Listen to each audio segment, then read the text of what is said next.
You don't need any of this. If you just have the Osmo, it's awesome.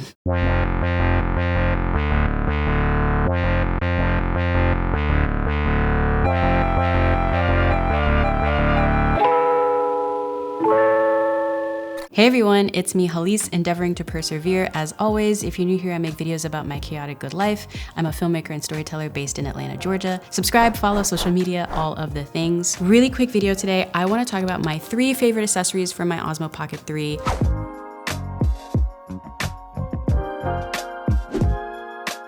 I love this little thing, and I have been enjoying making tutorial videos for y'all about how I use mine, the settings I use, all that kind of stuff. So that way, if y'all are interested in them, you can check them out. You don't need any of this. If you just have the Osmo, it's awesome. You don't need any of this. This is the stuff that I found has just really been dope for me to use to tell the stories I want to tell with this small but mighty little camera, especially for traveling. The stuff that I'm covering has been really great for traveling. If you're new here, I did a slow travel vlog completely shot on my Osmo Pocket 3, so that way people could see how I tend to use it when traveling to create content. And in that, all the accessories I'm showing, I had used to make that vlog possible. So without further ado, let's get into it. We're reporting live from Grant Park. So my first accessory that I think is a must for filming with the Osmo Pocket 3 is a variable ND filter. It's what I'm currently using right now to be able to film outside in broad sun and not be blown out. So I'm gonna take it off right now so you can see what I mean. They're so tiny. Ah! So as you can see, I'm incredibly blown out right now, even though I have the exposure at 50, which is the lowest this camera will go. And that's because the DJI Osmo Pocket 3 has a fixed aperture of f2.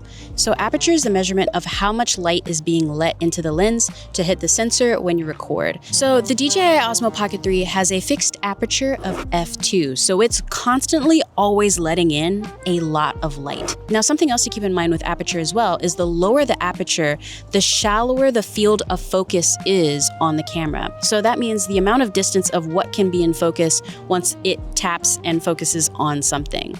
So case in point, I'm sitting here and the trees behind me are pretty out of focus. And that's because it's prioritizing me, and the depth of focus, like how much space can be in focus at one time with this camera, it's pretty much just what's right in the field of frame of me. So when I talk about a shallow field of focus, this is what I mean.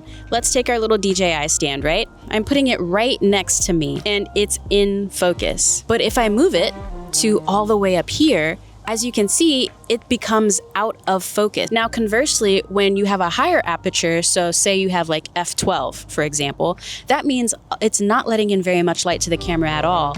And also, the depth of field of focus is way broader. And you'll find with cameras that do have variable apertures that you can change to, usually when you're filming outside, if you don't have an ND filter, then that's when you're gonna have it on like f22. So that way you can film outside and the camera doesn't let in too much light to blow you out. But the crux of that becomes everything is in focus. Like from you all the way to the tree, all the way to the moon. It's all in focus on the camera, which isn't necessarily a bad thing if that's the aesthetic you're going for. I personally like to use a variable ND filter because ND filters come in different strengths. You can get sunglasses that are really strong, sunglasses that aren't so strong. Same for an ND filter.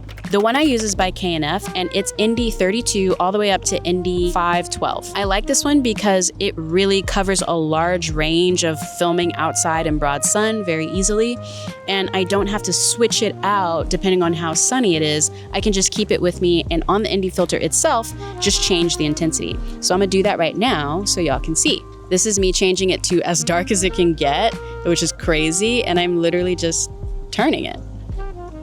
So it makes it a lot easier to film. Now, DJI themselves have a ND filter pack that you can buy. Again, I like using a variable ND filter so that way I don't have to have multiple ND filters and trying to figure out like, which one do I want to try to make sure that it's the right strength and blah, blah. Too much for me. And I actually keep it with me at all times inside the little carry case that comes with your Osmo. I believe you get this case if you purchase the creator combo of the Osmo Pocket 3, but there's a little spot in this case to place your black Pro Mist filter if you have one for it. All I do is I put my little variable ND filter there instead, and that way I always have it with me and I can just pop it out and pop it on when I need it to film. It's magnetic as well. Okay, we're losing sun fast, but it's such a lovely day. I just really cannot get over how delightful it is outside. Like, gosh, I love this. I absolutely love this. So the next piece of equipment that I think is a must for the DJI Osmo Pocket 3 is this stand by Ulanzi. It's called the MT44, and this thing is dope. It easily like opens up, can extend a lot. And because the Osmo Pocket 3 isn't terribly heavy anyway, this stand, I like using it because it comes down really short, locks into place, and you can just easily carry it around. I throw it in my bag.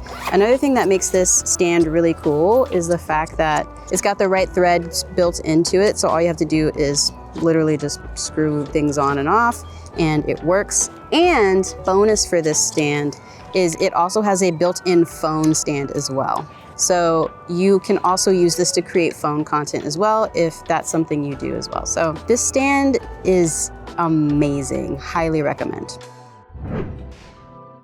And then my final accessory that I really love is my micro SD card. And I know saying a micro SD card is like, really, hell, use a micro SD card. But here's the thing, fam.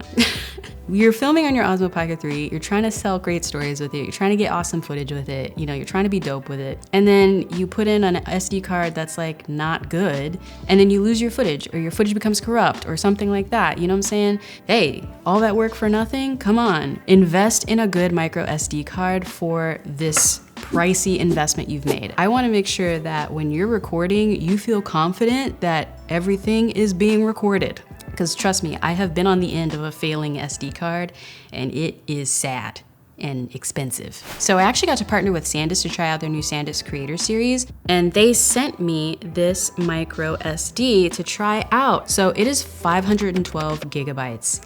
So much space, and I love it because as soon as they said they were sending this to me, I was like, oh, this is finna be in my Osmo, and this is finna live in my Osmo. And right now, if I turn it on, I know I've been recording on this for the past like month nonstop, haven't deleted anything. I still have 10 hours and like 14 minutes of 4K footage capabilities on this SD card right now. And I know that I have been filming on this thing for like a month and a half already. So yeah, these are my favorite accessories for filming with my Osmo Pocket 3. I keep it really light, really simple, because that's the whole point of this camera, right? Throw it in your bag and just go, right? And so you don't want to have a whole bunch of different accessories and then be bogged down on all this extra stuff you're carrying that like defeats the purpose of having this small, nimble, mighty little camera. Again, I'm Halise, endeavoring to persevere as always. If you enjoyed this video and you're not quite sure what settings you should be using with your Osmo Pocket 3, check out this video. I go through all of the settings that you can use to get the most, I know it's overused, but cinematic footage as possible, and I make sure to break it down and describe it in a way that's very approachable. So check out this video if you're interested in that. And then also, if you're starting to play around with color with your Osmo Pocket 3, check out this video, because in that one, I go through all of the settings and how I think about filming with the Osmo with color correction and color grading in mind. Again, I'm Halise. See you around.